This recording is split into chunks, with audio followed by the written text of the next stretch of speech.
Herzlich willkommen bei 99 zu 1.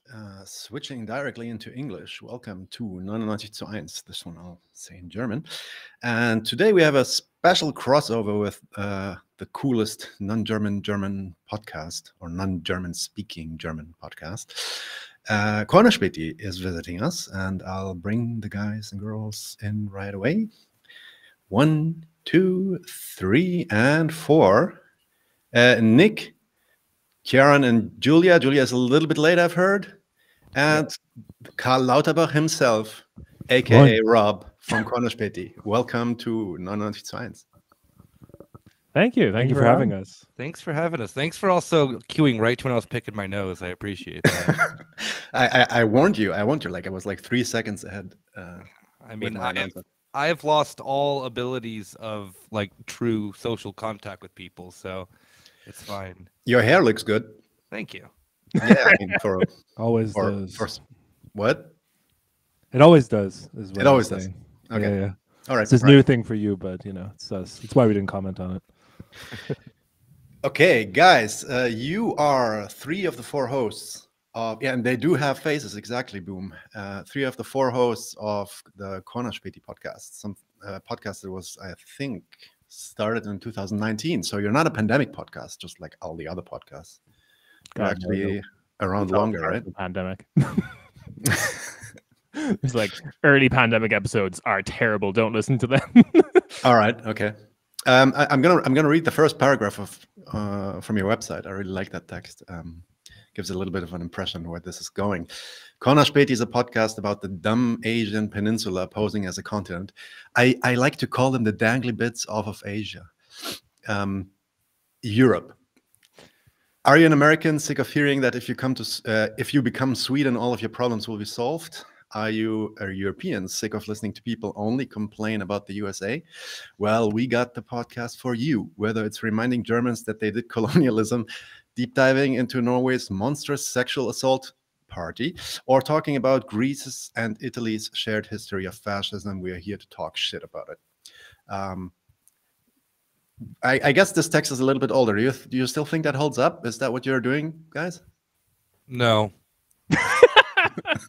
You gotta hash it out. Yeah, I'm trying to kickstart my rap career. This podcast means nothing to me. Okay. No, I mean, I think that the pandemic just kind of proved us right. You know, I mean, it's the same bullshit. Just it's more focused now. It's easier to do the show, I think now. Yeah. We've gotten into stuff. I still stand by some of those episodes that are linked. That text is probably quite old, and it was a lot of just like, you've made a website, here's the about page, and it's just like, what do I put here? What do I put here? I don't understand. What do I put here? But no, I still stand by that. I encounter a huge amount of Germans that just don't know about like Deutsch Südost Africa or whatever, like Südwest Africa. They just don't know what happened. And yeah, people in the chat are talking about Per Sandberg from Progress Party, which is the party we were talking about in Norway. Yeah. Right. Karl, what do you think? Is that still like how you identify yourself as a podcaster? Does that match what you're doing?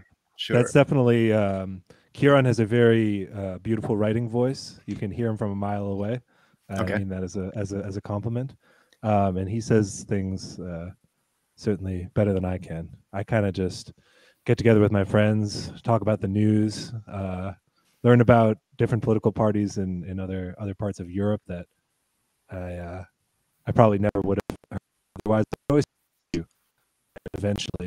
It's like 2-3 weeks after we initially start talking about it, but then we come up with a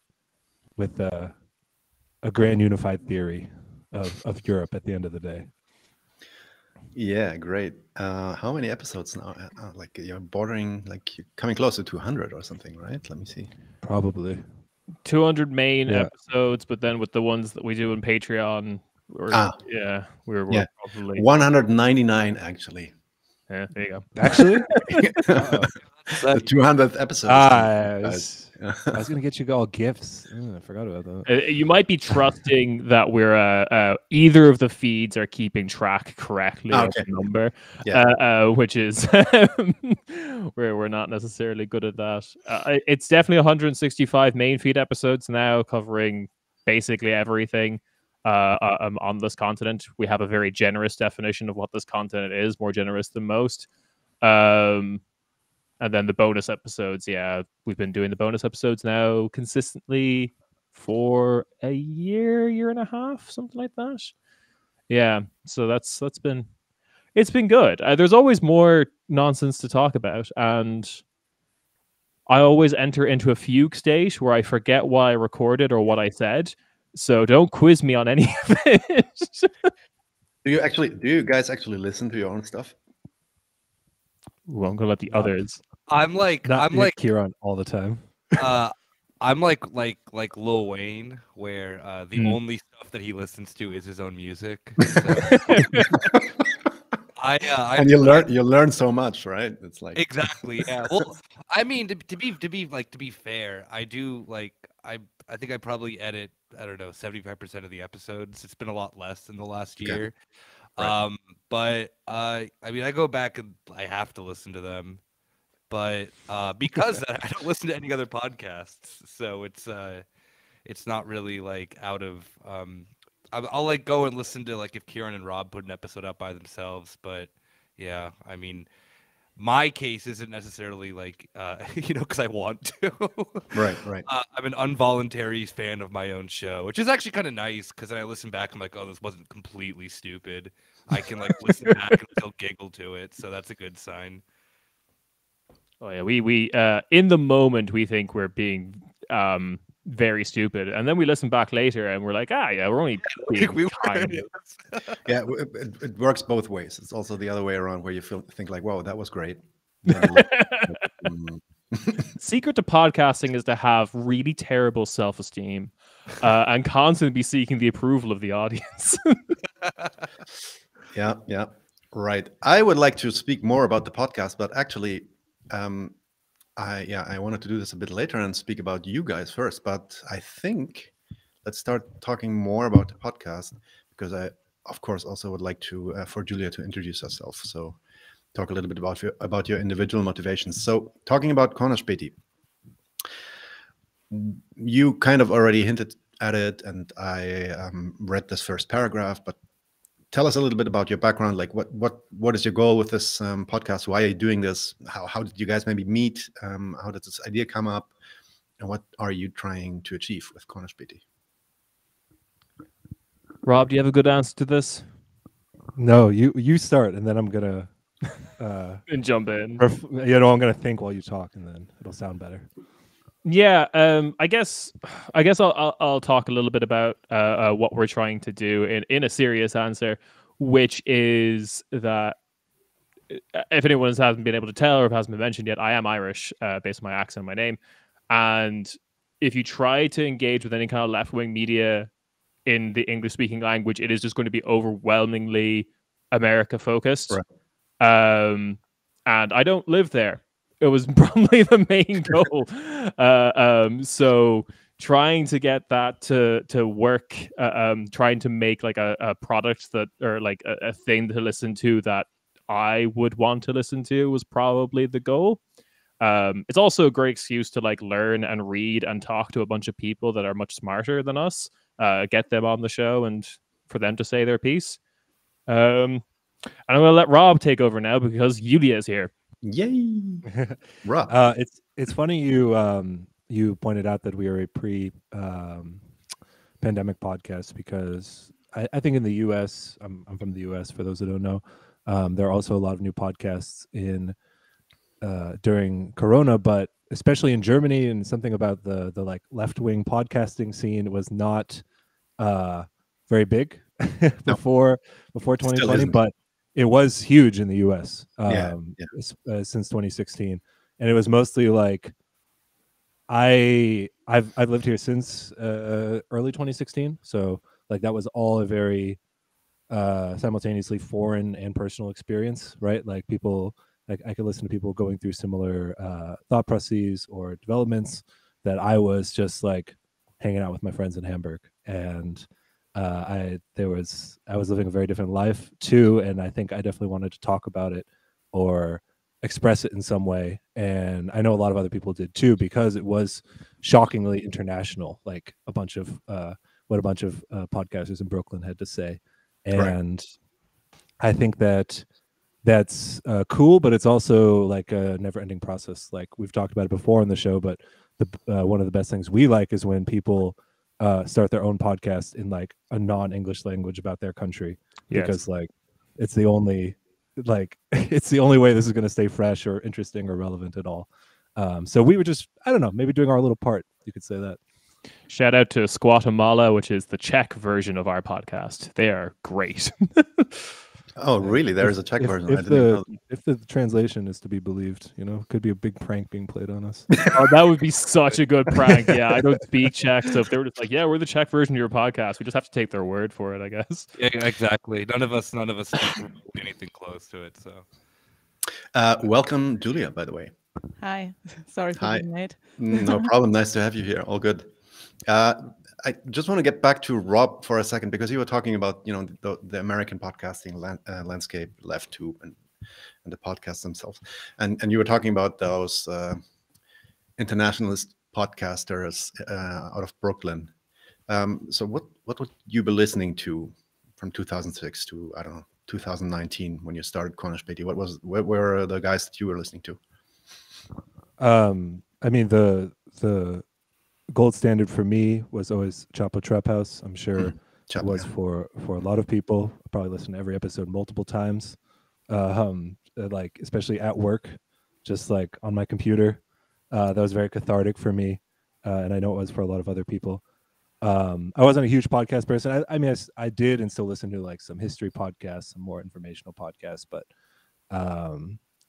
I've described this podcasting style, for those who don't know, as a bit of a self-help group for overwhelmingly male listeners and leftists. And I think you could even say it is, I've talked to people who like the show about how it's like a different way of, like a different form of masculinity, you know, a non-toxic masculinity, hopefully. When I hear things like that, I'm like, cool. I hope so. I mean, I don't know if that's what I was going for, but form of masculinity. And I think that's that's pretty cool. Yeah, it's interesting, because I was asking because one of the motivating moments for us to actually start the podcast, I mean, we haven't actually thought of it before summer 2020, when Michael Brooks died. So I myself and my wife, huge fans of the Michael Brooks show, and we love the guy, and we were also a little bit in contact with him. And when he passed away, that was just such a shock, and such a loss also, because you were listening to this guy every week, and you get this information and these discussions and all of these guys that he has on, etc. And suddenly that's not there anymore. And that's also when I realized that's the first time that I started thinking about that we actually don't have anything like that in Germany. That's a little bit also, I mean, I would say we departed from the style now a little bit, of course, a little bit, right? But that's definitely where the inspiration came from. I was never much of a Michael Brooks head, but that description doesn't surprise me at all, because I know the effect that he had on people, and also that his sudden passing had on people. And I think I think he was one of the few podcasters who got it, you can say, because you have a social and financial incentive not to get it, but that's, you know, being aware of what this is and what this isn't. And I can understand that from parallel experiences. Right. Okay, let's come back to my initial question that I actually wanted to ask each and every one of you. And I don't know, maybe we start with Julia now, because she just arrived. Good. Why not? That's a punishment in Germany. When you come late to class, you got to answer the next question, right? So, yeah. I remember that. You actually have to do that? Well, not in my school, but yeah, there were tricks like that sometimes. Yeah, definitely. Wow. Yeah. So Julia, can you tell us a little bit about yourself? Like maybe what's your also something about yourself, and also what your role is in this podcast, what you like to do in the podcast. And then one question that my co-host Daniel always likes to ask, and I think that would be interesting to know. Tell us the 3 names that influenced you the most, maybe politically, but also maybe just personally. And it doesn't have to be like the 3 names forever. They can also change tomorrow, like whatever you think of right now. You sure you want to start with me? I mean, if you want, I can ask Nick first. Yes, ask Nick first. Yeah, I want to hear Nick's answer. Nick, the same question to Nick. This is like the worst thing you would ever be asked in like a seminar or something at university. So, hi, like, why are you here? I'm like, I don't know. Like, I had to. Society pressured me to go to college. That's why I'm here. What were the questions again? I just All right. Stall tactic. Nick, who are you? All right, Who are you? Yeah. And who are the 3 names that influenced you the most, politically or personally or whatever? Oh, okay, cool. Yeah. Oh, that was the part I was focusing on a little bit more. Yeah, I'm Nick. I'm 29 years old. I've lived in Berlin for, I don't know, like 8-9 years now. And nothing really special. I studied history and political science and got really bored of it, and kind of came together with doing this podcast in a similar way of like what Rob was kind of talking about. For me, I just kind of got annoyed with university and didn't really know what to do in terms of having, I guess this is just like a group therapy session that turned into a podcast. But yeah, so really nothing. And I'm from Arizona. That's about it. Okay. But yeah, 3 people. All right. I gotta go with. God damn, this is hard. I know. I gotta go with, in terms of just coolness and swagger and everything, Chief Keef. Money Boy. No. That's not a good inspiration. He's a great inspiration. Fidel Castro, again, same reason. Yeah. Same reason. Fidel Castro, the Chief Keef of the 60s. Yeah, definitely. I mean, the tracksuit is I'm something. reading a book about him right now, and he's just pimp. Yeah, he got swag, definitely. Yeah. Definitely. 100%. He got all the kisses. Oh, he did get all the kisses. Yeah, that's it. Yeah. And last one,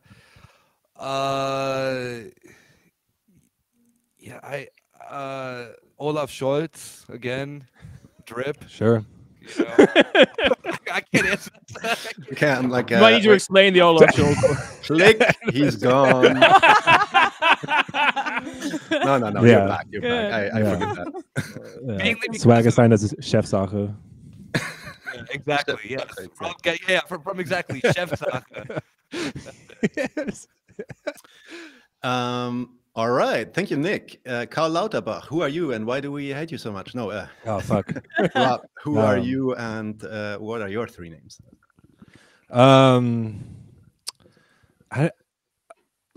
I really, I don't know. I'm really against having inspirations or names. Okay, that's also an answer. That's fine. I'm gonna go with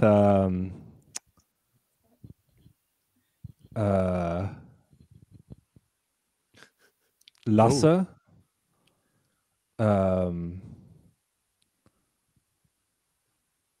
Hildegard und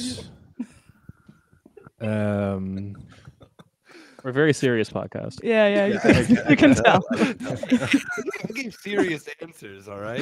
Yeah. Last name. I'll just stick with those 2 because in my head they represent kind of cause I don't know any people named that. It's just they represent in my head a certain cosmic average of a certain kind of a certain kind of character I meet in Germany. And I'm not lying when I say that. Okay. Yeah, exactly. And I think that both of them represent a certain it is through my interactions with people like this that I unironically come to understand myself, come to understand the world, come to understand that a different world is possible, and that we're all going through it together. And it's really the journey can be beautiful. Well, we asked this question quite a few times now, and that was quite excellent. Like one of the best answers I've heard yet. Anyway, what about you, Rob? I'll think of a third name by the end. Okay, and what about yourself, Rob? So who are you? Oh, I don't know what to say. I'm Rob. I'm also 29. I do. I'm the when you twist them up. Yeah. When you add a little Hildegard twist some Nasta. Hegel like wrote about that whole, fucking what is it? Dialectics, whatever that shit's called. This is the synthesis that he was talking about. Yeah, I've lived in Germany since early 2016. So I guess this is my life now. I really like living here, actually. I know some people like to joke about it, but it's great. I don't see any reason to leave. And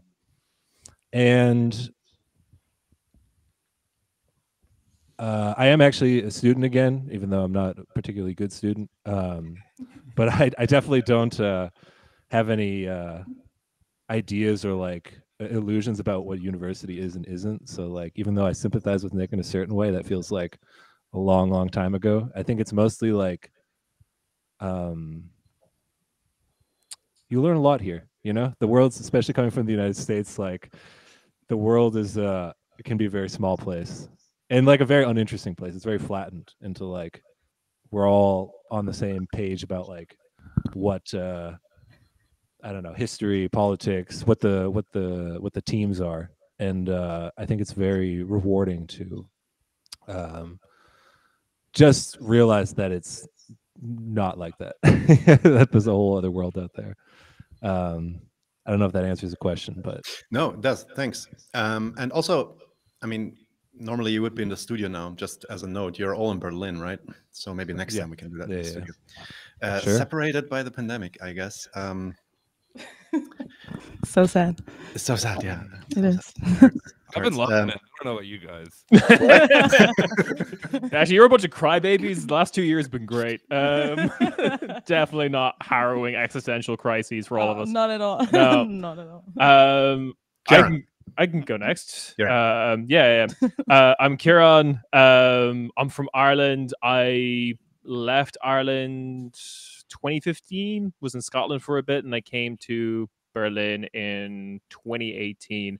Actually, my first time in Germany when I just like moved here. You haven't been? I hadn't been before. You no. were just like, sounds great. Let's do it. Yeah, pretty much. I did a layover in Cologne once. That was about it. Like, I didn't leave the airport. I'm fucking staying here. This is I saw the like Lego section in the gift shop. And like, this country has it figured out. Ciarán was blindfolded and threw a dart at the map. And then just it actually landed in Poland, but he's like, no, I'm gonna go to Berlin. No, I wouldn't. Pretend to hit Berlin. God, God, what can I say? The reason for moving here is I would strongly recommend any Germans in the chat to compare the cost of living between Germany and Ireland. Mm-hmm. If I remember correctly, it is 89% more expensive than Berlin. Dublin. Yeah, woo, Dublin. Ever want to pass multiple buildings and ask yourself what's going on in there and say, doesn't matter, can't afford it. It's basically the answer. Like I did a lot of research and it basically seemed like Berlin was just one of the few cities in the world where you could actually live and not spend every night watching Netflix. Like, the nice 2015. That was a nice time. Yeah. That's the reason everyone moved here. I know people complain, but trust me, as someone from Dublin, you ain't seen shit yet. Yeah, you don't have night buses anymore, do you? We don't have public transport at night. Yeah, it's called Dublin. Dublin your cost of living. Yep, that's correct. Good job. So it's Ireland was nice to a certain extent. I think now that the news cycle is making us think a lot about NATO. I do miss living in a country where we don't have to think about that. Like the general consensus in Ireland is war is stupid, don't do it. So that's pretty good. But yeah, I really do love it here. I am here for life, probably. Like I'm just not going back. I'm going to write it out. And three people. I was radicalized as an 11-year-old by Rage Against the Machine, so probably them in there somewhere. Oh God, James Connolly. If anyone doesn't know James Connolly, he's just like a great Marxist thinker from Ireland. He wrote a lot of great stuff basically about being a colony under capitalism. That's just a great guy to like read. There's a Twitter bot that just posts his quotes. You can just do that. And third person, anyone who became a goth as an adult. That seems like respect, nothing but respect. Like I feel like you're like a goth as a teenager, and you either continue or you stop. People becoming a goth after being a teenager, that's an uphill struggle. And if you're doing that, more power to you. Is there like a spike in people becoming goths during the pandemic? Ooh, I want to get those statistics. 100%, yeah. 100%. You have nothing to lose but your chains. And by adding chains to your outfits? Yeah. You have nothing to lose but your wallet chain. All right, Julia. Now you had like I don't know 35 minutes time because the guys took so long. I just hate that. It always makes me so nervous. It's so weird. It's like the weirdest fucking question. I mean, it's the most normal question. You always expect that, but still, like, puts you in the corner. Julia, who the fuck are you? Who are you? Yeah, I'm Julia. I'm actually German. I'm from... Oh, okay. I didn't know that. What? You didn't know that? I did not know that. No. Oh, I thought that's the whole joke. Yeah, we have our token German in our podcast. I'm the token German. I'm from Bielefeld. Anything that we want now. Fucking Bielefeld. So, yeah. I studied literature. I studied Eastern European studies, and I think that's what I'm doing on the podcast. Being Eastern European. No, like, yeah, I don't know those topics. Yeah. What's happening in Serbia? I don't even look it up. I just ask Julia. Only bad shit. Only bad stuff. No, but yeah, I think that is what I mostly do. What am I doing now? I am a journalist. So yeah. Inspirational people in my life. Yeah. Nick, Rob, and Ciarán.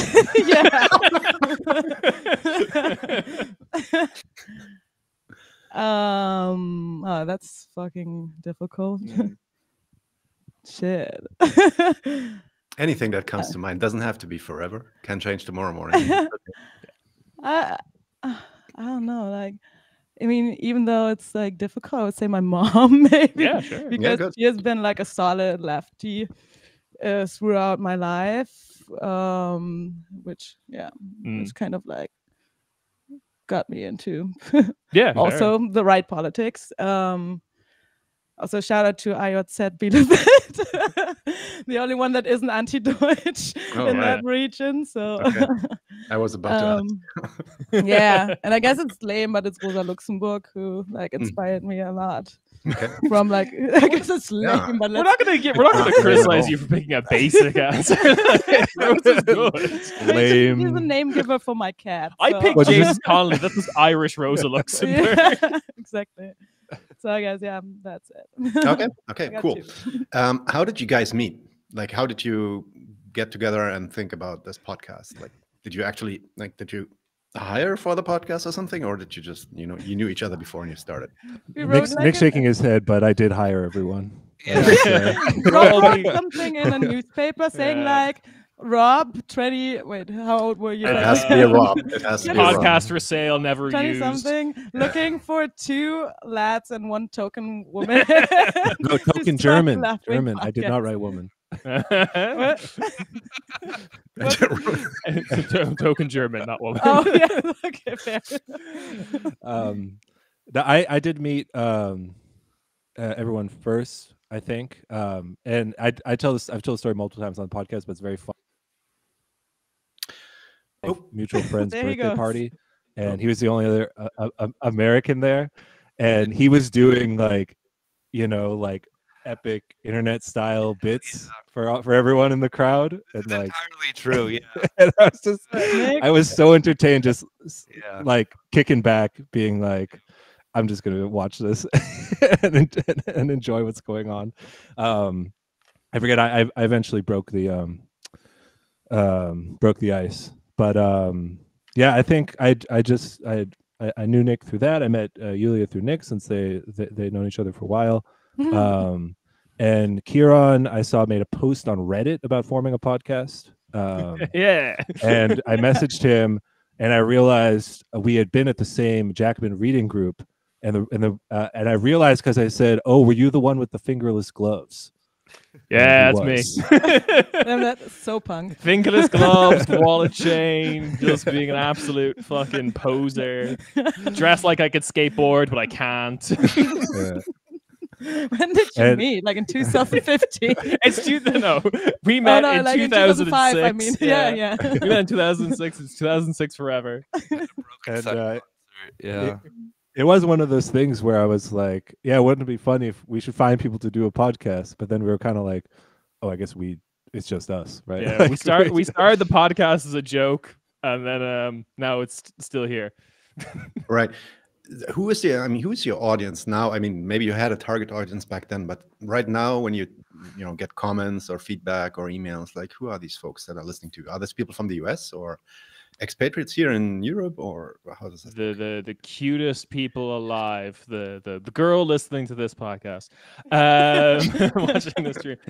Our audience are just like us, various versions of us, just in different places, I think. Because a lot of times now that we have enough of them, they're the ones actually like tagging us and stuff on Twitter, being like, we need to check this out, or sending us links, or like telling us insane stuff happening in the Faroe Islands, things like that.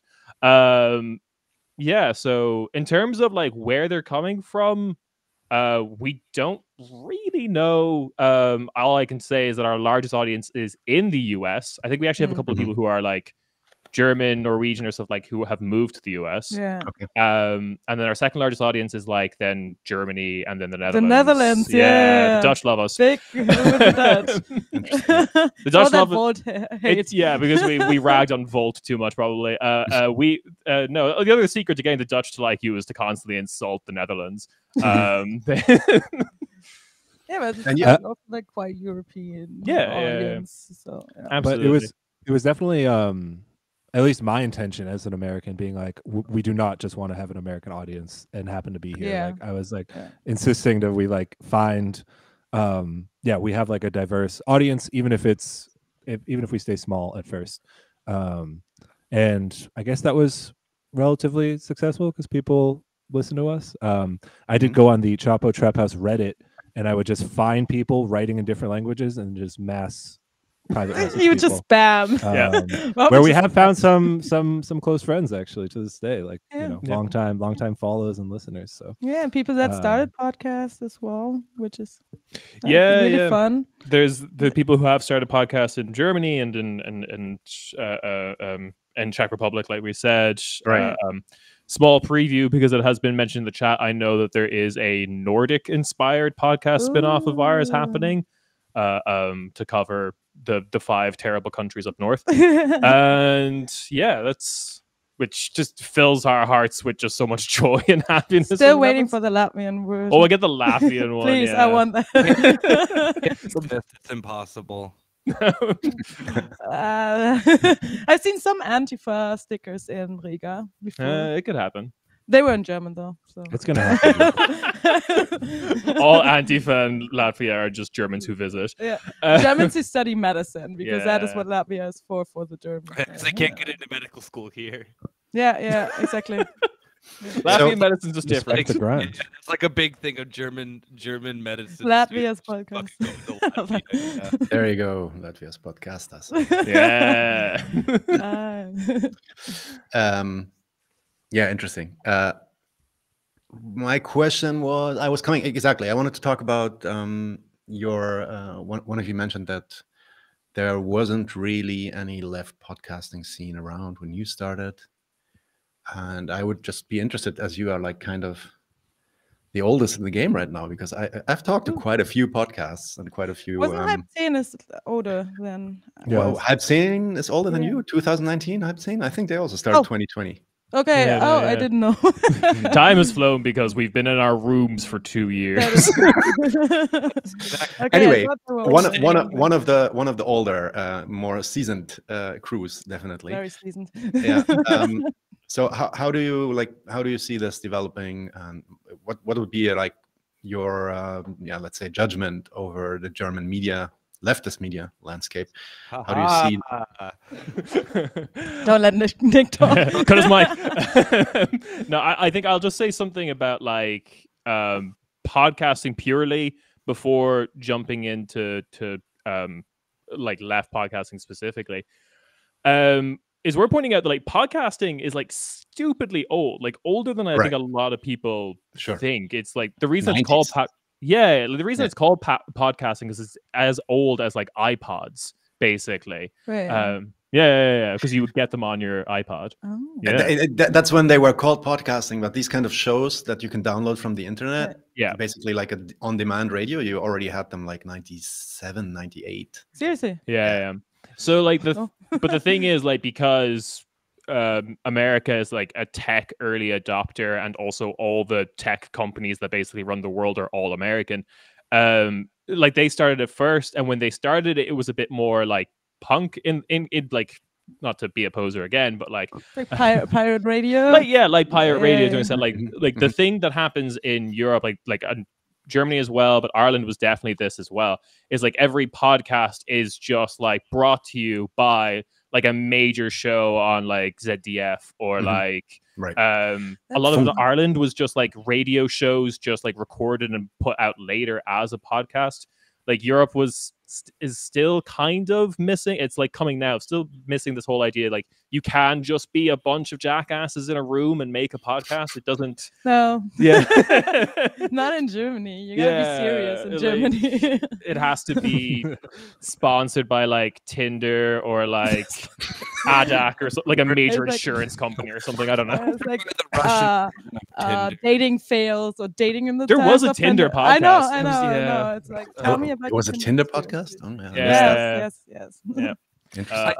I think just kind of like to piggyback on Ciarán exactly in that way is like I think because like we came in the sense of just from this environment that like Rob was talking about, of that kind of already being, at least for the English native speakers of the group, just kind of having podcasts much more as like a DIY thing in the back of our head that we didn't really see. I mean, it wasn't intentional either. We just like are four not completely stupid people who come together and get an okay episode out with our insurance companies. Yeah, so it is like, I mean, it sounds really dumb and it sounds like stupid as hell, but it really was just kind of like, I think we were just all surprised that Germans for the most part didn't want to take on the kind of just like like DIY jackasses doing their like once a week. I mean, because for me it's like therapeutic in a way, I guess. Like the world's really dumb, I can talk with my friends and that's it. I mean, like professionally I also do work as a journalist as well, which is like kind of annoying, but this is like the one time of the week or twice a week where I could just kind of be like, all this bullshit that's going on is bullshit. And you can't do that in like on the job. You can't. I mean, I could write like someone in my job that, but I wouldn't be having a job for much longer. Right. Like, that's bullshit. I can't comment. I can't comment while covering a live NATO summit, being like, this fuck NATO. No fucking drip. He's a pussy. Like I can't do that. Can we get some fuck NATOs going in the chat? I don't know if anyone's yeah, we can. I can even post my own. Wait a second. Oh, cool. Yeah. That's the heart's going for. The heart's for me. I was like, no. That's like the sticky note that's gonna stay down there. The really dark thought was just like, let's have the heart's going for the Munich bombing. I was like, no. Well, it's like NATO. I don't know. This is the thing I think of. Stop it. But yeah, I mean, it's like, because like we all have different like things that we do during the week as like our normal jobs. So it is really like, I mean, we're not all continuously preoccupied with the show. But Sure. it is something that then is at least for us, because of the nature of it, because I guess we do it by ourselves, that it just kind of remains this way for us. And I don't want to change it. I like having it be this kind of hangouty vibe that we have. I'm still like kind of fascinated that people are listening to our show. Yeah. Sometimes I'm like, why would you? Because we're great. Yeah, I mean, like, we've professionalized the show a bit since we started. Yeah, definitely. But the general vibe is still kind of the same, you know. So I think like fixed it, right? I actually noticed you quite late, so that's also why I haven't listened to so many of your episodes. Actually, I cross-listened to a couple before the session, and I saw that you it's just impressive the broadness of stuff that you're dealing with, right? So you're going quite into depth when it comes to German politics, obviously, and then you're going to all these other international topics, but then you have like episodes on Islamo-leftism in France or something like this, right? Yeah. So wait, it sounds like the stuff that I heard sounds like a crazy amount of prep that goes into this. Yeah, That's good. yeah. We don't do anything. We just freeze. No, I mean, yeah. I mean, yeah. The probably the longest piece of work is actually just preparing for the episode, and you also just want to be true. Like, Germany is probably the easiest thing because we live here and we're just constantly bombarded with German shit. You can't turn it off. One of them too. You can't One of them. Yeah, you can't make it go away. I can't unlearn German, unfortunately. I've tried. But no, but even there, I must say, look, I'm German born. I'm from Berlin. I'm not really German. My father is Palestinian. My mother's Polish. So I have like a migrant background. So it's a different, maybe a little bit different connection. But I'm quite up to date about what's happening in Germany, etc. But like the amount of depth of stuff that you present there, I think I could easily sit down and just learn from you about German politics. No problem. You gotta I mean this one part as a joke and one part also seriously, is that the thing that then really kind of kept me paying attention was finding continuous characters for me to just deep dive and enjoy, because German politics as a whole, the way it's presented media-wise, I think is just kind of like this country's has its head so far up its ass that it doesn't seem to understand that it is really funny. That's Europe. Yeah, I mean, Europe in general, yeah. Really, having the way that then particularly U.S. media and English language media focused in on Germany this last year for the elections was embarrassing for the largest economy of Europe, not really having anyone who didn't speak German who was reporting on it know what they were talking about. Right. I think we kind of they're all experts. There are some. We are living in a socialist country now. Thanks to Olaf Scholz. Olaf Scholz, socialist. Germany elected a socialist. There are some correspondents for English publications who are based here in Berlin who don't speak German. Oh, it isn't even just some. It's a general overwhelming majority of them, which is so stupid. So I don't want to toot our horn and think that we're better than the people at The Economist or Politico, but we are. Because we fucking speak German, and I mean, except for Ciarán, but he's learning it. I refuse. It really got really fun to kind of look at German politics the way that Americans look at their own politics, because you then find the ridiculousness. And it isn't to say that they're similar politically, but it's how do you guys not find Armin Laschet's dumb child hilarious? Because he is. Joe Laschet. You love Joe. German Ryan Gosling. Concept of the German wine queen, who then now is, or not, the former government was the agricultural minister. This shit's really funny to us, and it should be funny to you guys. And from a lot of Germans, they're oh yeah, never noticed how fucking ridiculous our country is. Yeah, I think.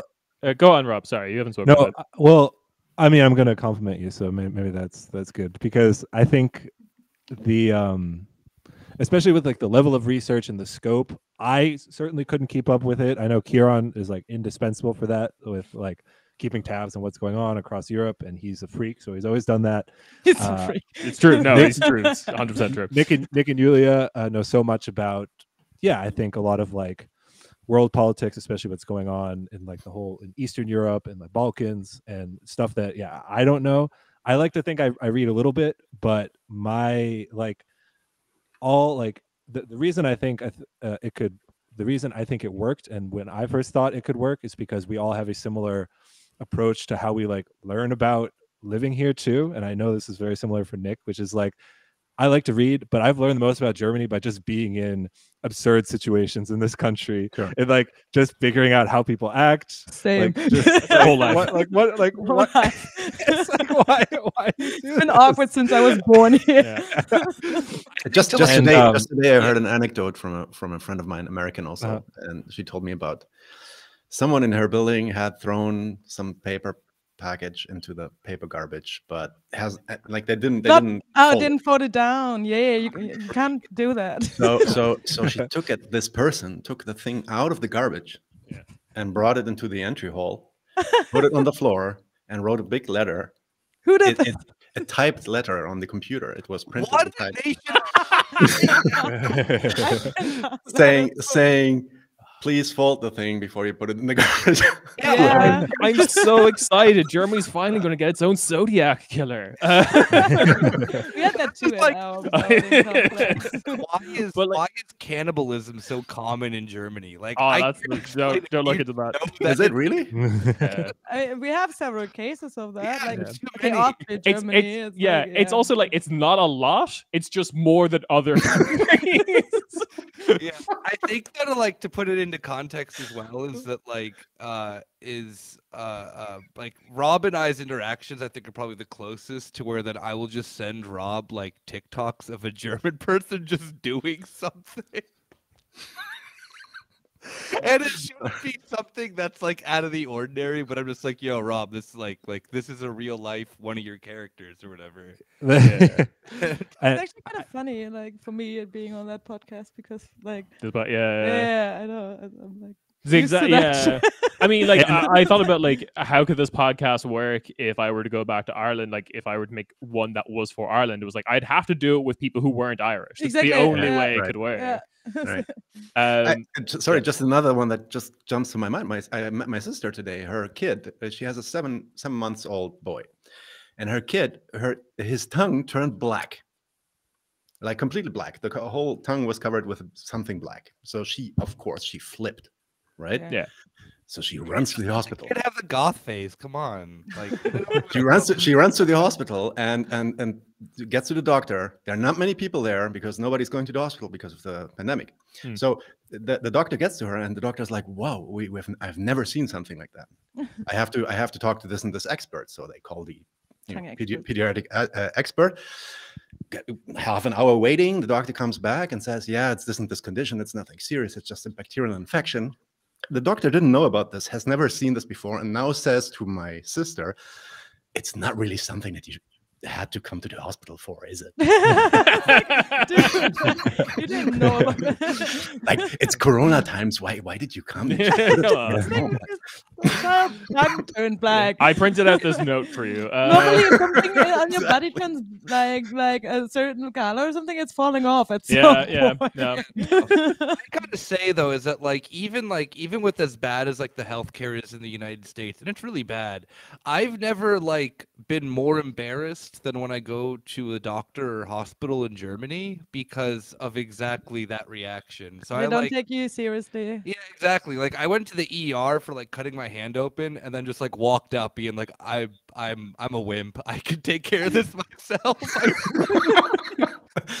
In the US, they don't go because they can't pay, and you're like, no, I'm not taking the humiliation. It's a shame-based system. Yeah, exactly. They don't go because you get tea prescribed. Yeah. Welcome to the German healthcare system. Well, let's say you don't pay with money.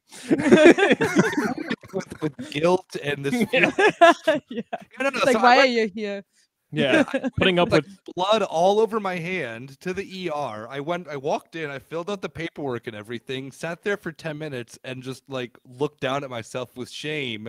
And every time the doctors would come out, just look at me, give me a very weird look, and I just knew that I wasn't going to be staying there. So I just asked for a bunch of gauze and then just left.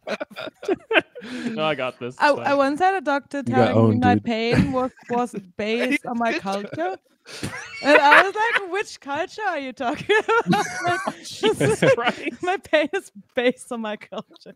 Maybe it's not real because they didn't really do a good. All like, Rhinish people accent. dream to be French secretly. This guild manifests in a particular way.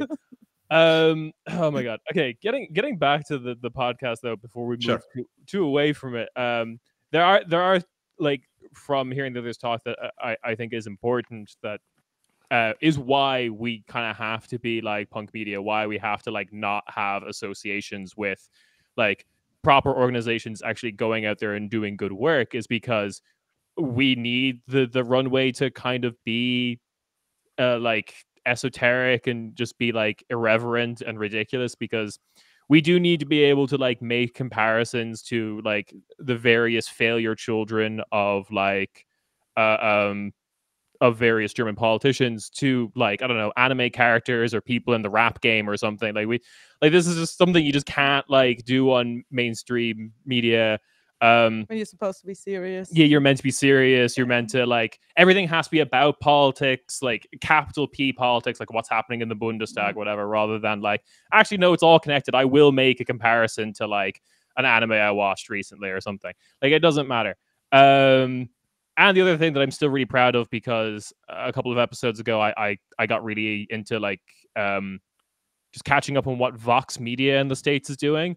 And the thing that I come away from that is just like, it's so condescending. They treat the entirety of their audience like children, and that is something we try not to do. Like, it sounds a little bit like this funk thing. Do you know about that? Like yeah, podcasting thing of the ZDF, fair enough. Yeah. But it is just very like treating the audience like children, which I think is like something you should just like not do with internet media, because you're listening to this on your phone. If there's something we're referencing you don't make sense, you can Google it.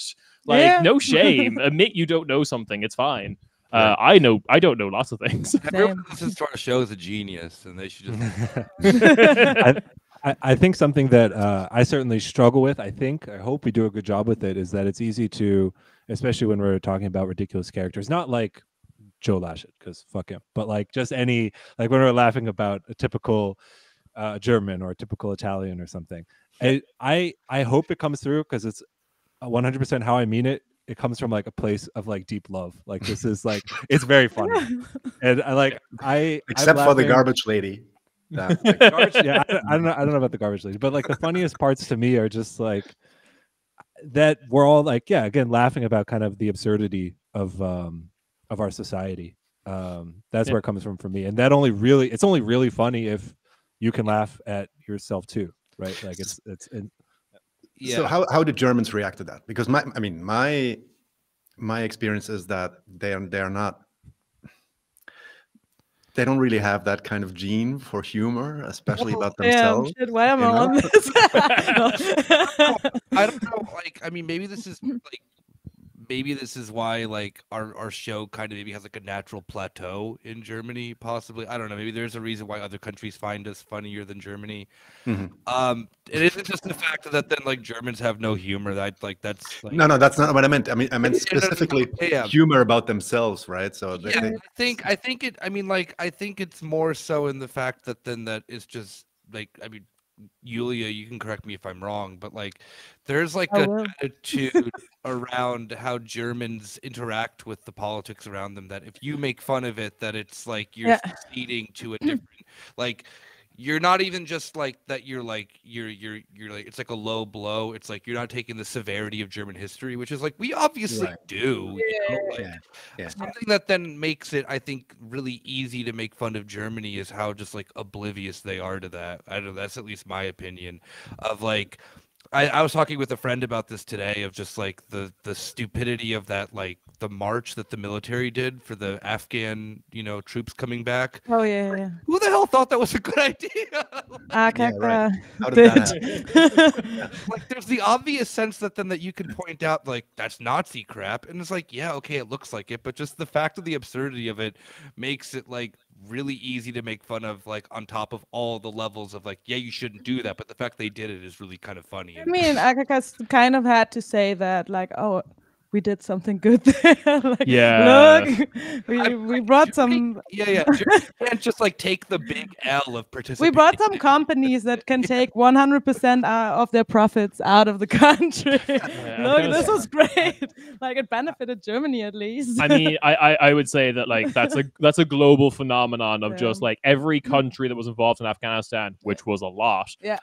Just not really willing to accept that the outcome of this is you lost. Yeah. It depends. That's why they had to do it. It's kind of like if you do a ceremony afterwards. Like if this was a proper war where there was actually an objective, like the way wars were done in like, I don't know, before World War II, basically, where you're like, we have a goal, we take Berlin, that kind of thing. It's just like, no, because wars aren't about that anymore. It's just like, so therefore no one can win, but also no one can lose. It's a strategic retreat, or we pulled out of Afghanistan. You lost. You fucking lost. I mean, that's the spectacle level of the whole thing, right? So you have a like the bourgeois narrative basically of what this war is, why we went in there, what we tried to achieve. Support democracy by bringing economic freedom. A Coca-Cola factory that no Afghans can actually work in. Yeah. Of course, nobody. I mean, after 20 years, even you don't have to be a leftist, right? Barely anybody from the center, even in Germany, believes in this crap anymore. Young Union. They're the only ones. Right. But then you still have to kind of like, as media, they still have to kind of buy into this and play the charade, because that's how they set it up. But in the end, I don't believe that this is what it's sort of about. No, really. I think that though that's like kind of like I don't want to like, No, please go ahead. Yeah. Criticize me. Think that there's like, I think that Germans don't want to accept the legitimacy of their media doing this. They think it's like, oh, they would know better, but it's like, no, like the cards have been reshuffled. There is like a new idea of that, then like of a reverting back to the US being good now that Trump's out. The overwhelming majority of like media in Germany is obviously very right wing. You just had 4 years of not liking the US because of Trump, but you still liked all the institutions and everything with it too. Now there's like, it's back to that, and you see like, now that we're not under a conservative government, I mean, depending on what your definition of it is, it's like falling in, whatever. Big things, big dreams happening in Berlin, as Rob would obviously agree to. The reality of it is then that we live in a media landscape in a very right-wing country that then's currently under a more centrist government, and you're seeing that actually come to like reality that then Germany's media landscape looks far more like the United States's than they actually like want to admit, Right. And so it's like, yeah, like I would agree that then maybe like the average German has the opinion of like, yeah, that war was dumb, but the narrative, it isn't even so much, I would say, that it's just like there's no wool being pulled over Germans' eyes anymore. It's just simply the sense of like, there is a good portion of a very powerful part of the population that believes this like bullshit Atlanticist. You can see that with the Ukraine situation right now. Absolutely. I think the majority of Germans would say like, oh yeah, why don't we deliver weapons to Ukraine? Like, why don't we, support our brothers in arms, which is NATO? I see so many people like criticizing, like, I mean, the reason that Olaf Scholz is not doing that, of course, is not because he says like, oh, we're not delivering any weapons, any lethal weapons to any country for like so long, which is of course bullshit, because like when he was finance minister and vice chancellor under Merkel, and then the last month of Merkel's chancellorship. They just pulled a deal with Egypt, like a big one, who are involved in Yemen and in Yeah, of course. And those are all, as long as you don't supply it to like as long as the war is not in that country, you're supplying the weapons. I think like to even pare back and make it more stupid, like, because this reminds me of like Germany's response to both like Iraq and Afghanistan. It's just like, we won't support wars that are in the news. the wars that are not. Let's just go crazy. Just give it to a party that is involved in a war in a different country. Just to add to this, so Googled really quick. YouGov made a just an interesting fact. They made a Umfrage. What's Umfrage, Julia? Umfrage. Survey. A survey, exactly. Survey. Yeah, 59% of the Germans are actually against delivering weapons to Russia. Well, okay, I was wrong with that one then. No, but in general, I think Afghanistan and Iraq. I think this initial. I mean, they were on this 100%, and I think if this were to happen again, they were on it also. Yeah, exactly. They would be on it also. But I think now, after 20 years, after seeing how that panned out, I think it's just. You think they learned? There's all. But no, it's not about learning. It's I just think about. Yeah. So I think there's also something to be said to be like, it's Ukraine. It's like next door. like Germany is still kind of like, or conservative Germany is still very like shocked by the consequences of Iraq and Afghanistan in the form of the so-called refugee crisis. It wasn't a crisis because there was a very easy solution to it that no one took. But like, I don't like. The idea of asking them to do that again with a country that borders a country that has an open border policy via the EU with that's just like something I don't think they want to entertain even. And Ukraine is also kind of a subject to culture war issues here in Germany too. You know, Sure. It's like this whole Russia conspiracy theorists, Querdenker guys, Pegida guys, AfD guys against the Späti the bourgeois middle, bourgeois center, basically. Interesting topic because you have like different sides of the political spectrum actually being against the Germany providing weapons. Right. Yes. Because, if you like listen to the Bundestag debate, it was actually like arguments coming from Die Linke, like Gregor Gysi, etc., but also like from the AfD guys. Like, For sure. Yeah. Putin and exactly. Yeah. There's some weird shit going on with Russia. Like Germany's relationship with Russia is like something. I mean that defines all of German history, though. That's true. Yes. That's true, actually. How do we handle this giant country next door to us? Next door. So let's bring this maybe a little bit to. I mean, we talked a little bit about Germany and the German podcasting scene in specific, but maybe you also deal, of course, with politics, but you deal also with the left and whatever that is. Dealing with the left. Either the party or the left as a movement or as a societal, I don't know, group of people. So what's your coming from the US, at least the three of you, and comparing this also to all the other scenes that you cover with your podcast. I mean, other countries, other areas. What's your impression of the state of the German left? Either the party or the movement. Yeah. I just will quickly say that, I mean, this isn't for everyone in the group, but for me, I don't associate with like I go out of my way not to deal with the German left. Mm-hmm. I find them incredibly uninviting. I find them really problematic, and I've heard from a lot of other people who are from other countries, not even just the United States, but who've had to deal with the German left of just being like yeah, I mean, like the left has problems everywhere, but I feel that there's just like a very weird vibe here. Tell me more. What's the uninviting part? How are they alienating? And, just generally just uninviting. And if anyone's gonna go and be like, oh, it's because you don't speak German, it's like I do speak German, just not. Die Linke. Say it, Nick. Say it. This is like other groups I've heard from other friends as well that they've had similar problems, and even with organizations that are supposed to be like non-white spaces XY, they still kind of end up defaulting to this very Germanness. So I don't associate with it. I just like doing what we do here. If it can resonate with people in one way or another, then that's fine. But I really have I have other shit going on in my life. Okay.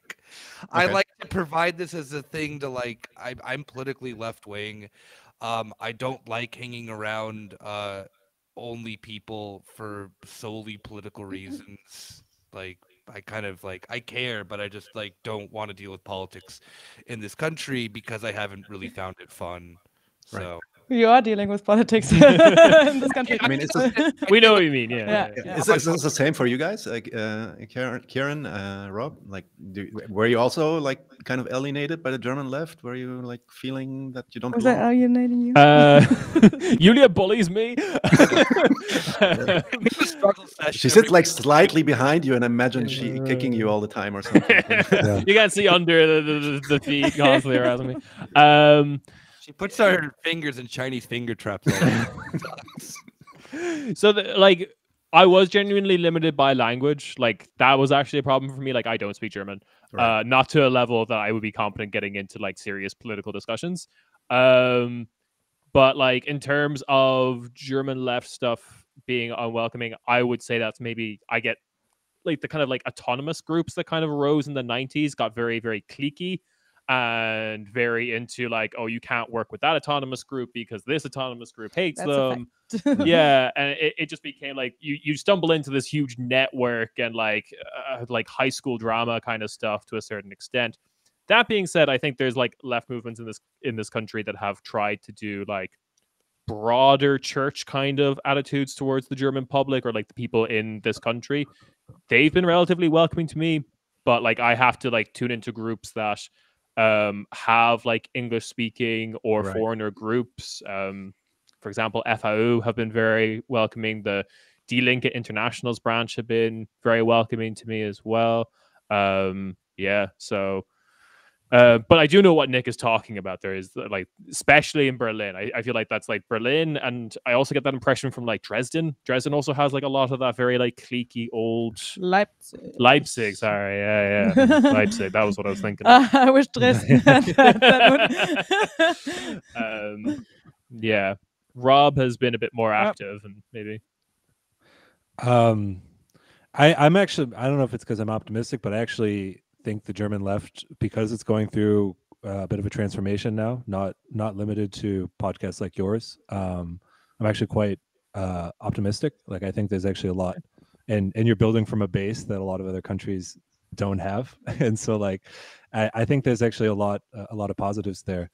I think I understand where Nick and Ciarán are coming from, and maybe I can try to like give my own story, because I was not a leftist in the US, and it's not that I wasn't. I just like the default, like, because I was interested in politics, but I think at some point, like pretty early on, I realized it's like honestly the only moral thing was to become apolitical, capital P political, because the available options to like do politics all were bullshit. And I think if you like even are honest with yourself for half a second, you realize that.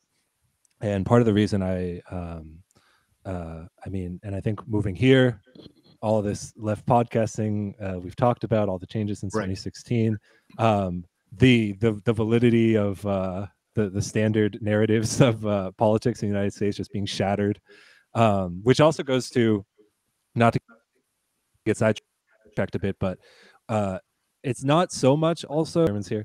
It's not so much that Germans can take a joke, but like, you know, I would probably I could understand people believing in the like validity of, you know, normal politics if you didn't have Trump as your president, for, you know, but like once you have that, it's like, come on, why aren't we laughing about this? Like, why are you even believing in all this shit? And I think that makes people a lot more receptive to maybe a new kind of critique. So, you know, we'll see in France, you know, maybe maybe some other people are joining the club. I think I want to, before Julia talks about it, like the German here, I would also say that in general, while I was agreeing with Nick about like why there's some groups I just kind of avoid in this country and city, I am also kind of optimistic about Germany's left. I think like even like if we're going to talk about Die Linke, like electoral left specifically, I do think like what just happened to Die Linke is kind of like a growing pain and moving in a direction that I'm actually optimistic about, and shedding a kind of an over-reliance on like an East German identity rather than a working class identity, because yeah, they were very dependent on like I feel like there was like East German landlords who would vote Die Linke just because they were pissed about like what was happening to East Germany, that kind of thing. I'm optimistic. I'm also optimistic for things like Migrantifa, Deutsche Wohnen Co. Enteignen. Yeah. Like, there is a lot of really good stuff happening in this city and country. So I'm just tired, personally. I wait. I just want to like. I think what it is that like, I've never liked the identity of being a political person or like a leftist. Like that just seemed like, Right. I mean, I don't like. I mean, come on, like labels in general. It's just like what it didn't feel labels. like if that's what you're. Categories. Yeah, and like if that's. But if that's what like you're in it for, which a lot of people are, then that will always lead to a certain outcome.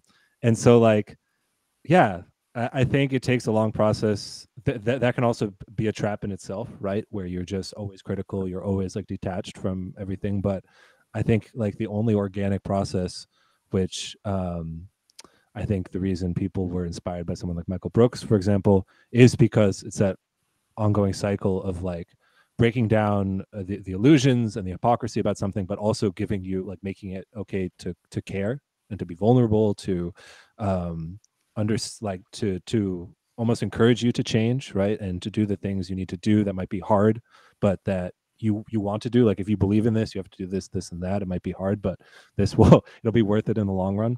And I think it's rewarding for people to do those things, but by definition, you won't hear people talk about it, right? In the same way, like you might catch wind of it, but like if people are marketing it, then that's the bad kind of politics, right? And so that's kind of where I'm at with it.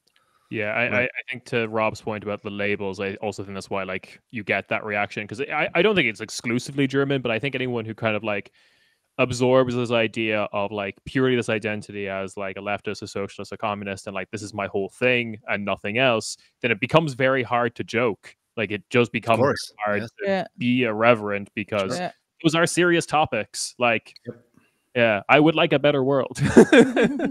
Yep, that's why I mean that's also one of the topics that I'm constantly addressing in the podcast and the segments that we do ourselves, which is this tendency. I think that's not only German, but Germany, I notice it a lot. This tendency to make the politics your identity, and then the fights also become identitarian, in the sense of that anytime that someone could critique, we had it in the last episode. Anytime that someone brings up a critique, like let's say a critique of a movement, all right? You mentioned Migrantifa, or you mentioned Deutsches Wohnen Enteignen. So we can bring critiques, right? And we can talk about maybe we should have done it in another way, or anytime this happens, the guns immediately come out.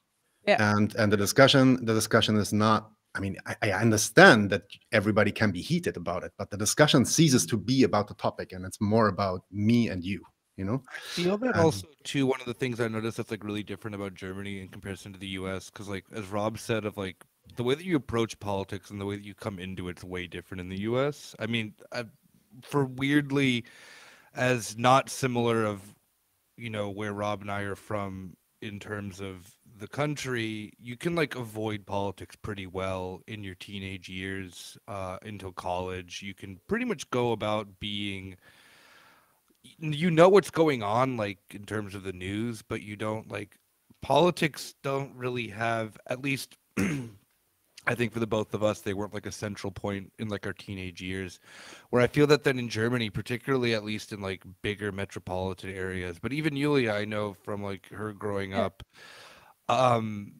there is like an obvious like hint of the thing I don't like is that it's very clear that a lot of these people got into politics in their teenage years, and it like never faded away. I mean, it's a lot of the times it's connected to a subculture, like all the autonomen Gruppen or something like autonomous. Like, I joined Antifa.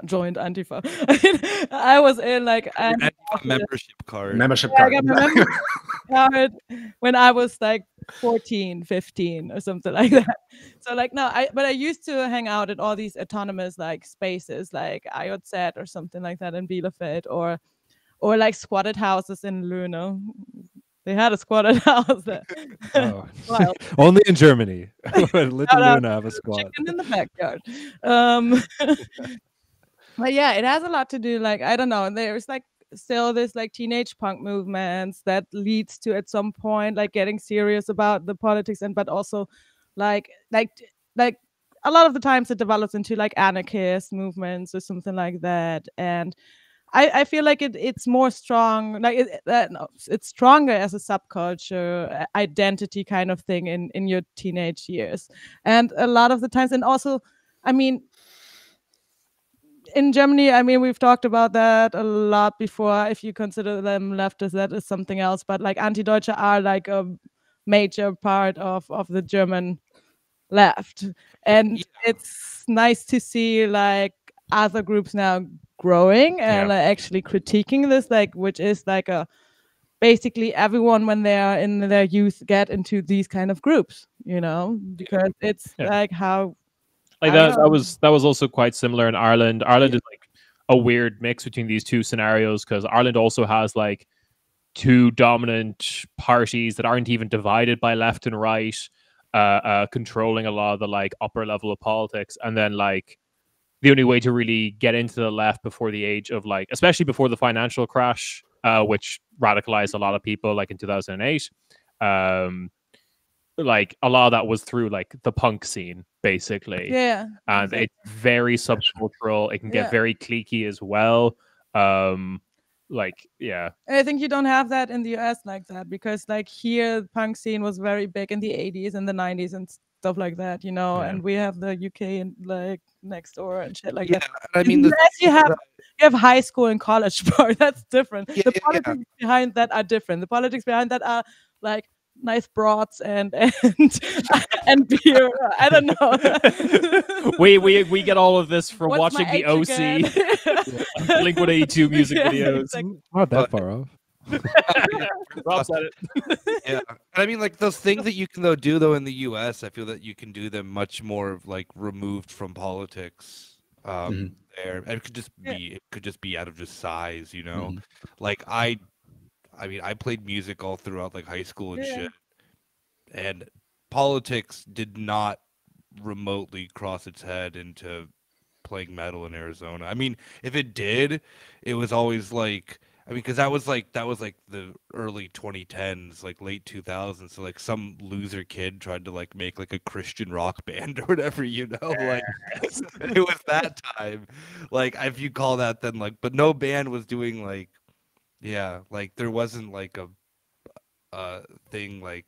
I mean, like even in punk scenes that had it, it was mostly label rather than like a lot of people would call themselves like anarchists and like, of course, but like none of them had like it looks cool to it's have a the cool anarchist symbol. Yeah, but like fucking red, okay. But like none of them had ever read like I don't know the bread book or anything. I remember like I used to wear like a black like top which had like a red anarchist like symbol, or I had a we would have been best friends. We would have been best friends. And I had one of my friends, and she asked me like in the car, do you even know who this is or what anarchism means or something like that? So I had to explain kind of, and of course I was dumb. It's like no state, no. Like, I don't know. I didn't read. Murray Bookchin fucking shreds, bro. But also like Che Guevara, of course, like I tried to inform, but I'm like, yeah, this is a cool dude. I didn't know fucking what happened. Like I was 14. Like, right. But that is also a thing about the German left. It's like instead of like giving you like giving you a hand or something like that. Yeah. It's a lot of the times it's criticizing you for not reading enough theory or something, for not being on top of the game when it comes to, I don't know, a certain topic or a certain kind of terminology, which is like why there's so many times like the discourse is removed from the actually like the actual like action. Yeah, exactly. So the discourse is like, let's talk about this or let's talk about them instead of like involving people. But also, as you said, like I see that there is like actually maybe we're heading into the right direction in the sense of if we're looking at like 1. Mai or something like that, and how big the outcome was, and like the Migrantifa like organized one, and like that now you have way more groups involved that normally would be kind of like ousted from the discourse about the left in Germany, because it was really focused on these kind of like autonomous, like IOZ kind of, I always say IOZ, but it's not, that's the specific, I mean, JZ, like the Jugendzentrum, the youth center kind of leftists, you know? Right. Which are mostly German, like, and would not include other groups of people, which are this like, definitely is all very but, this is definitely all very much connected to the question that comes up every so often, which is why is the German left so white? Yeah. This is all very much tied into it, I feel. Yeah. Like, Yeah. I mean, like, I don't. I mean, like for me personally, I don't care if I'm not in German left spaces. It doesn't really affect my well-being all that much. I like, I mean, I'm being real here. Of like, I can exist in Germany perfectly fine as like a white dude with a European passport. Like, I'm killing it in Berlin. But for people who want to like get engaged and like be seen and heard in like political groups here, like, yeah. I mean, maybe this is just a Berlin thing. Maybe it's an all of Germany thing. Again, my exposure has just simply been through the city that I've lived in for the past 8 years. Yeah, like Ciarán's right. They need to understand that it's not just Germans that they are dealing with, and they do need to be a lot more inviting. Because, like, yes, for someone like myself, I don't really care. For someone who then actually like needs, help and assistance, and like, needs a like. Politics is just some way of you like kind of getting involved in like other social realities for yourself. Community. Yeah, right. Yeah. I mean, You were actually mentioning FAU before, and like the thing about, for example, the Romanian workers that worked on the mall, Mall of Berlin or something like that. Like normally, like a lot of German groups wouldn't like white German left would not like get involved in these kind of topics a lot of the times. Like when I grew up, when I was in my teenage years or something like that. I mean, that was actually something that I was very impressed with FAU when I found out their international group was English speaking, and I like genuinely they're very good about welcoming people in. They take you on one-on-one. They walk you around to talk and stuff. You get a coffee if you can. This was during lockdown. And like, yeah. And I literally just asked, like, is English not like a problem of like maybe appealing too much to this like professional expat class of Berlin? And they're actually like, no, the majority of people we're trying to reach are people working in like rider services, like, Deliveroo, Lieferando, and the majority South Asian. So they have like English as this common language, even though like Hindi and Punjabi would be like their native language. So I was like, that's great to hear, but that's like, that was really something that I was not seeing from a lot of other, like, I think to a lot of people in this city, based on the quality of Indian food here, people are not aware there's even a massive South Asian population. Yeah, right. Perfectly honest. Yeah. God, I miss Indian food from the UK and Ireland. Jesus Christ. I have some friends that told me that there is this one place that comes really close. There's always this one place, and it's always a lie. It's always bad. All right. I won't tell you then. But yeah, this was way more optimistic than I expected. How we normally sound, No, see, we're not that we're nice people. We laugh a lot. No, it's also because I feel I'm not, like, especially lately, not that optimistic, because I'm not either. I haven't been outside in a week, so I'm everything's shit. You forget. When you look at the like major parliamentary representation of the left, it looks like shit. No, this. I mean, okay, discard that. Like, if let's say, okay, I don't know. Let's even forget the party politics, but let's just talk about the general state of discourse in and throughout leftist groups. And what I see increasing, maybe this is just my that's just my observation, and I got to say, it's also very much influenced by social media, obviously, because now I'm on the podcast, right? So I get all the stuff. But I see these, what I call identitarian fights. And by this, I don't mean identity politics. This is something else, right? I mean this idea that people are defending points because they are defending a sense of self, right? Right. Increasing. And my like, I assume that in a movement, if we had some kind of movement, or we were moving in a direction of having a movement, these identitarian fights would actually decrease, because we would have this higher cause. I mean, we would still be fighting and we'd still be arguing, but there wouldn't be this toxic bullshit of, I don't know, what, you like this post on Sarah Wagenknecht, you're out. And I'm not a fan of Wagenknecht, like, by that's not the point, right? So the point is, like, that these kind of identitarian fights become more and more, and that actually discourages me about the state that we are in. Yeah, but I think I was also thinking of, sorry, you want to go? Yeah, I mean, maybe, like, okay, Twitter of course makes it possible. sure. You have to say like, oh Twitter's shit, the best. you What are did you not, talking about? yeah. We say, can like, also talk about Twitter. Yeah, like we- this or maybe we follow should. this person or someone. Like it's also way easier to say something dumb on on Don't Twitter. talk bad about my best friend, all right? That's all I ask. We'll get to that Right. later. But I would also say like it was kind of like the experience that I had. Of course, this was just a small leftist circle in Bielefeld, which is not the biggest, or like in Ostwestfalen in general, which is not, of course, the biggest. I don't know, Hochburg. Right. But I mean, Bielefeld is quite solid when it comes to that. Right. But I always had the feeling there were always these kind of like infights. Definitely, of course, it's like more visible on Twitter, and it's more visible for everyone because now you can organize, through the internet, etc., etc. You can follow your fellow lefties.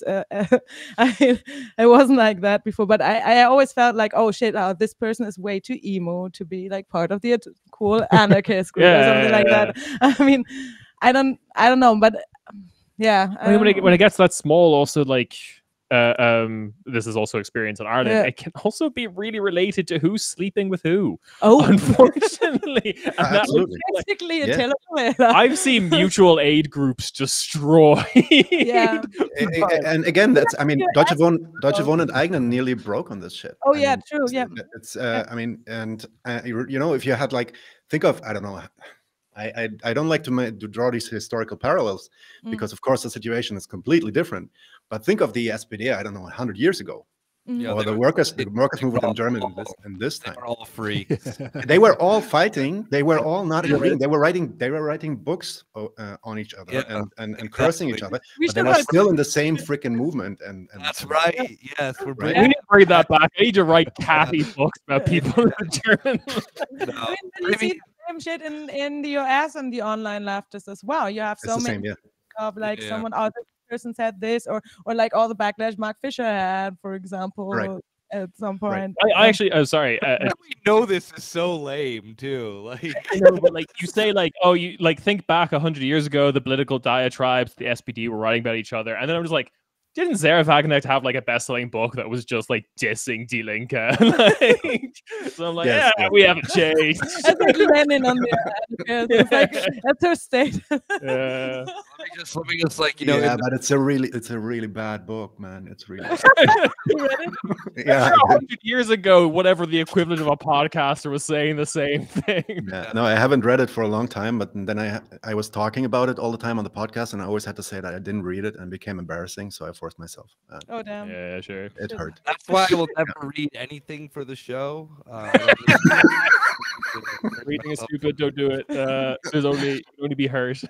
Yeah, Yeah, no, but right. I mean, in all seriousness, I think the continuous, just stupid identitarian nonsense on the left of, again, I think that's one of the things that makes us appealing. Don't want to toot our own horn, but we all come from like different backgrounds of the left and whatnot. All of I mean, like the thing of it is that then there are things that we disagree about that we don't do episodes about.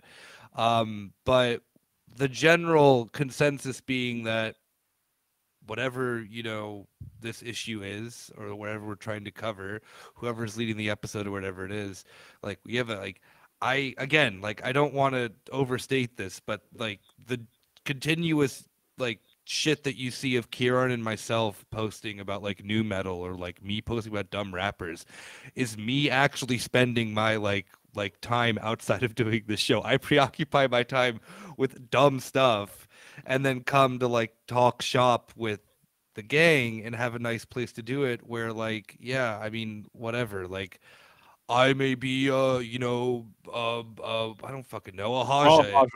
Yeah, exactly. We're all Hajas. And Rob's like absolutely true to Abdullah Öcalan's idea of leftism. Like it's like Yep. yeah, it doesn't at this point I will just tell people I'm a communist. Like whatever the the base, like it doesn't fucking matter to us. And it has made it at least a lot better for me of like not really caring. Like I think the infighting is funny. I don't like it.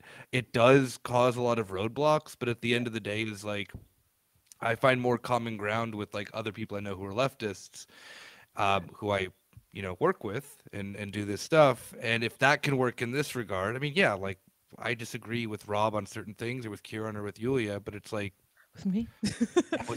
actually with Yulia, probably actually the least, but yeah, I mean, it makes it like easier also to do that. You just don't sound like a broken record of just like, going off talking about like the same 2 or 3 things with the same people that you always talk politics with. Like Right. it remains like enjoyable, I think, that way.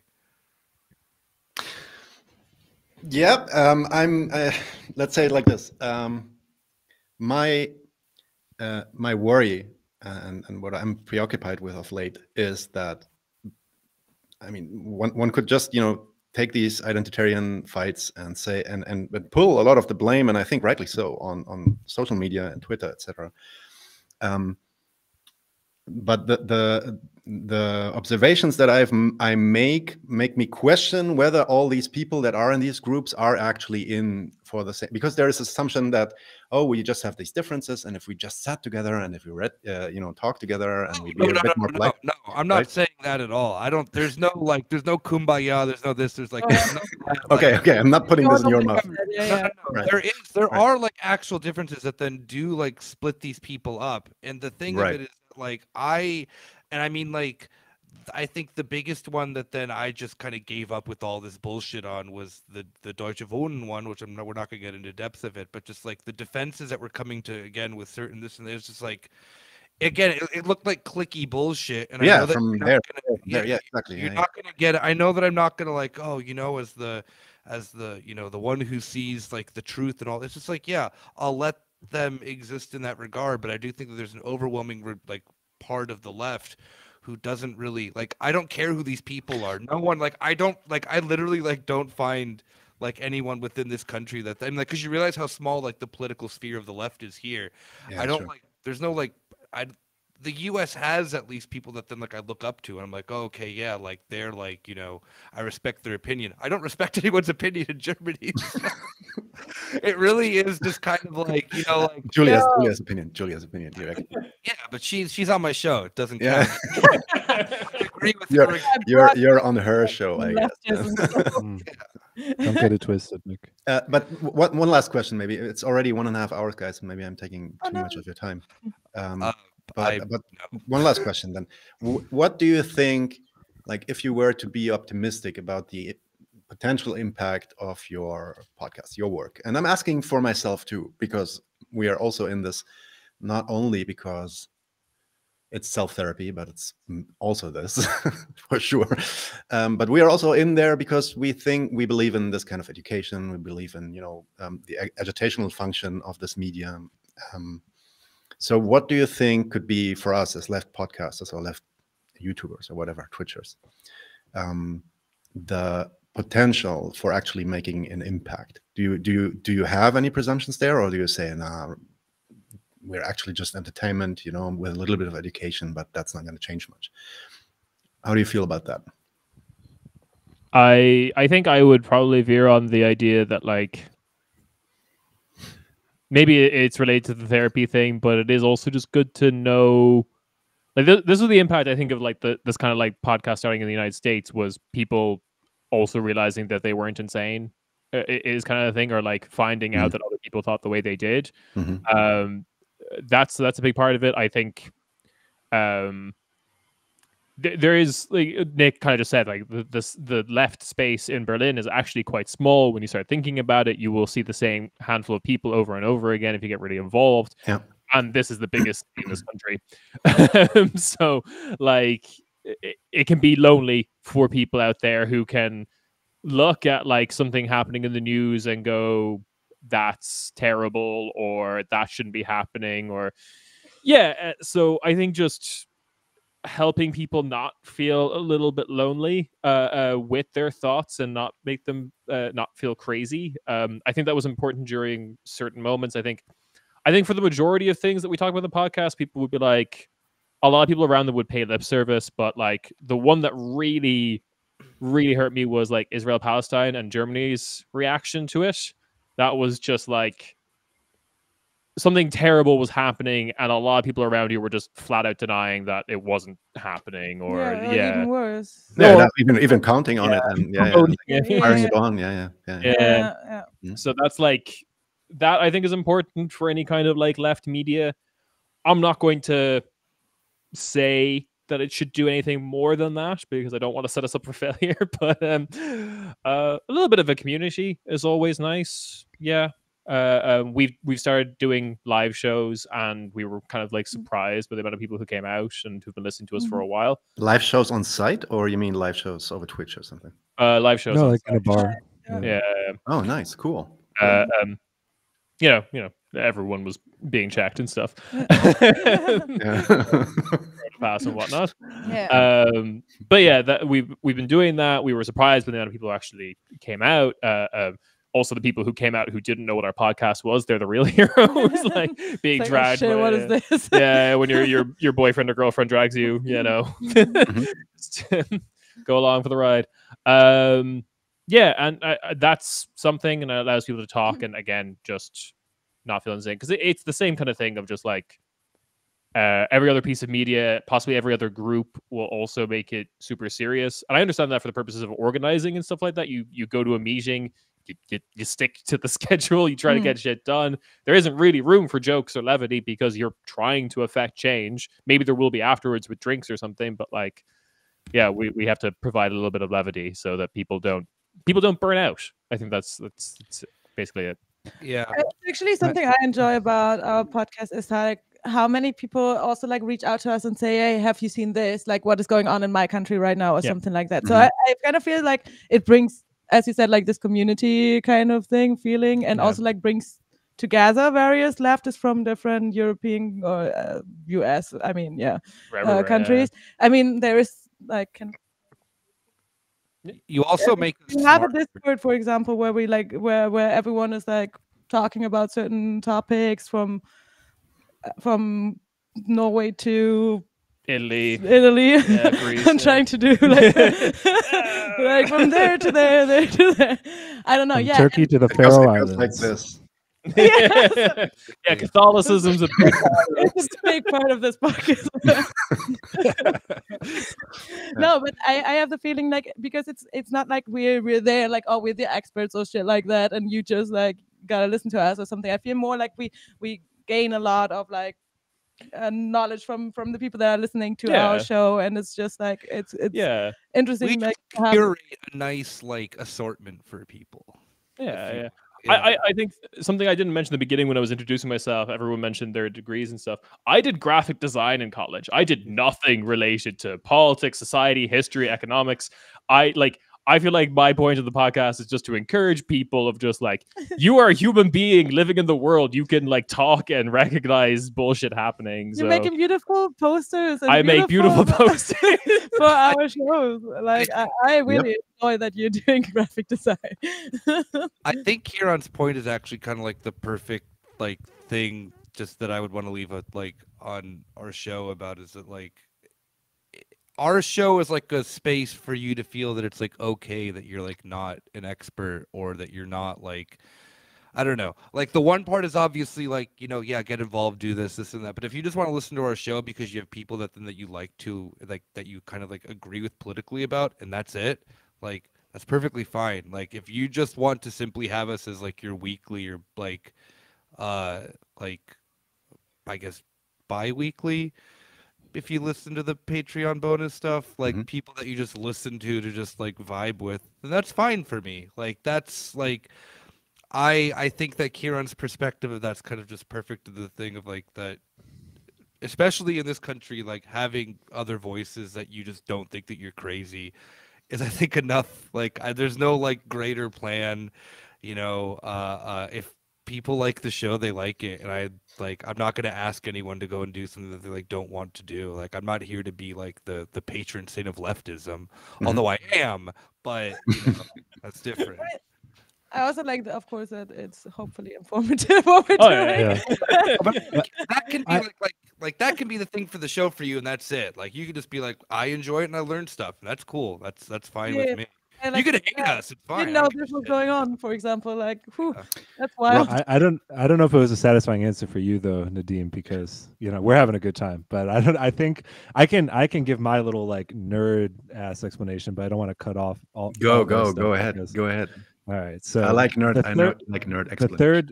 the third name that I would actually be inspired by is Guy Debord, the French writer, because he it's kind of like a popular meme name, talk about spectacle and stuff, but I think he actually nailed the exact, like I understand people like Mark Fisher for their reasons, like Walter Benjamin's similar, but like he actually captured the like internet culture of the radical left because he was dealing with like an emergent form in the 1960s.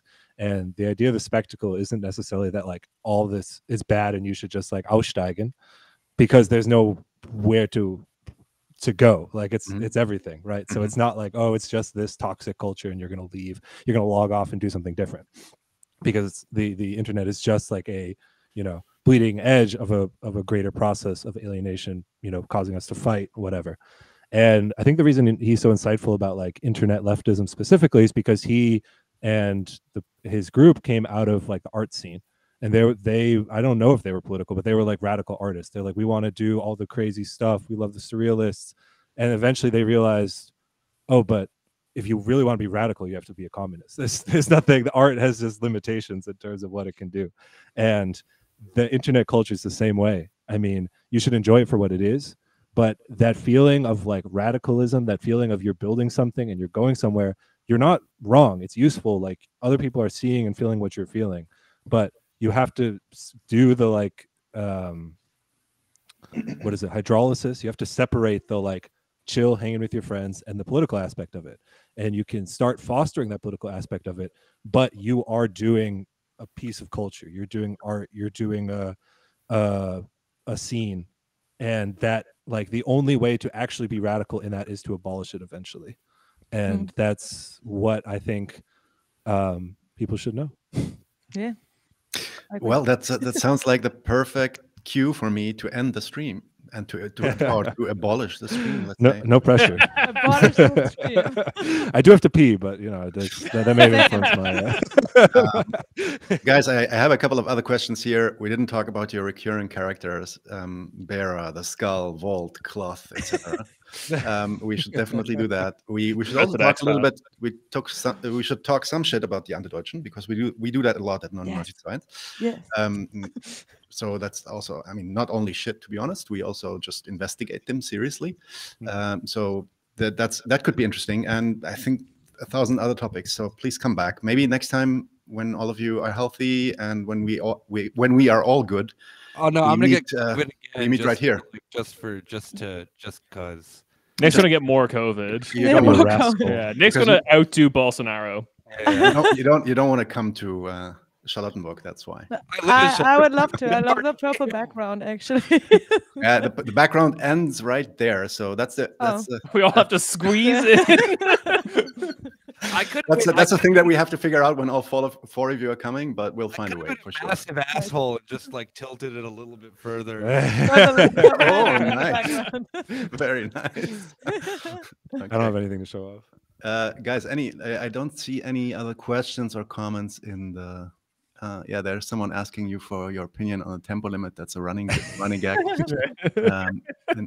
Thank you, Casual I have Antifa. to consult my my best friend on Twitter, Ulf Poschardt, to give you my opinion on that. So. I mean, that's a fun character bit that we can tease, because just the story of Nick and Ulf Poschardt becoming best friends on Twitter. Weird. It's fucking nice. that down. Bettelung the other day, so I don't see any of you guys in the chat saying that. Well, that'll be a teaser for the more irreverent episode we come back to do. All right. Is there anything that you would like to tease out or announce, or something that you want to say in the end before we log off? Follow us all on Twitter. Listen to our podcast. I listen to the podcast. Yeah, I believe Volt on Twitter. Ooh, for an opinion on crime thing. Yes, I was also radicalized before financial crisis. What else? Yeah, if you don't know where to start with our podcast, we have a website for that, operationglad.io/start. And there we have our episodes kind of like sorted by topic and country that we've covered. Right. We'll link that in the description of this podcast, both in audio and in video. And you get an audio for this. If you want to post it, you can do that. We would like to do that. Yes, thank you. All right. Please don't run away immediately. I'll close the stream, but we can have a short Nachbesprechung. One Very German of you. Shout out, because we've been asked about this a little bit.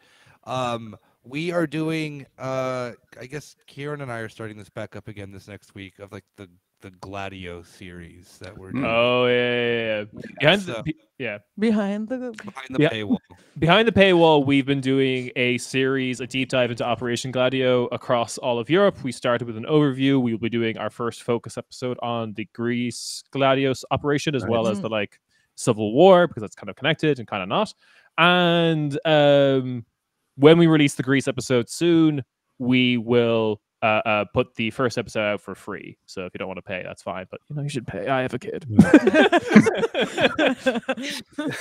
We'll get to Germany eventually. Go to Patreon. I'm reading about the German Gladio operation. It's fucked. It happened here too. The best thing, a little teaser. I looked at it the other day just to laugh about it. Yeah. There's an inquiry to who would it be? The Interior Minister? I forget who it was. Asking about Gladio, and they said no, it doesn't exist. And then a year later, they're just like, yeah, okay, it exists. Like same person in charge. We kind of lied there. What changed? What changed? No, literally, it's like a whole thing, and they just wrote 9, and they're like, your other questions don't apply because 9. And then what changed? That was published 3 days before the first reunified German elections in 1990, and we couldn't be admitting anything about NATO, Cold War. We couldn't scare over the East Germans. We were telling them the water is great. We can't be like, actually, there's secret armies murdering people. We're giving bombs to like all sorts of random Nazis. But now you're stuck with us. So here's all the bullshit.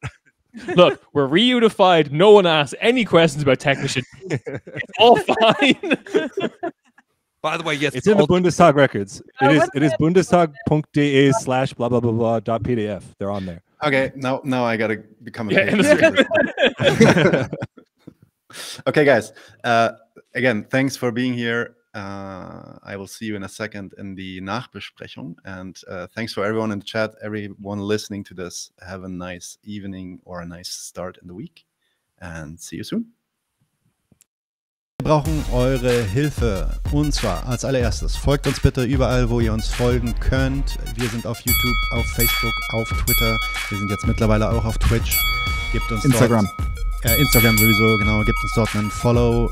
Liked dieses Video bitte. Überhaupt jedes Video, das ihr euch anschaut, bitte liken. Warum nicht? Ist doch einfach nur ein Klick da. Damit helft ihr uns ungemein. Wenn ihr uns abonniert auf YouTube, klickt auch die Glocke. Dann werdet ihr immer informiert, wenn wir live gehen. Dann könnt ihr dazukommen. Je mehr Leute live mit uns unterwegs sind, desto besser sind dann auch die Views und desto besser ist das für den Algorithmus.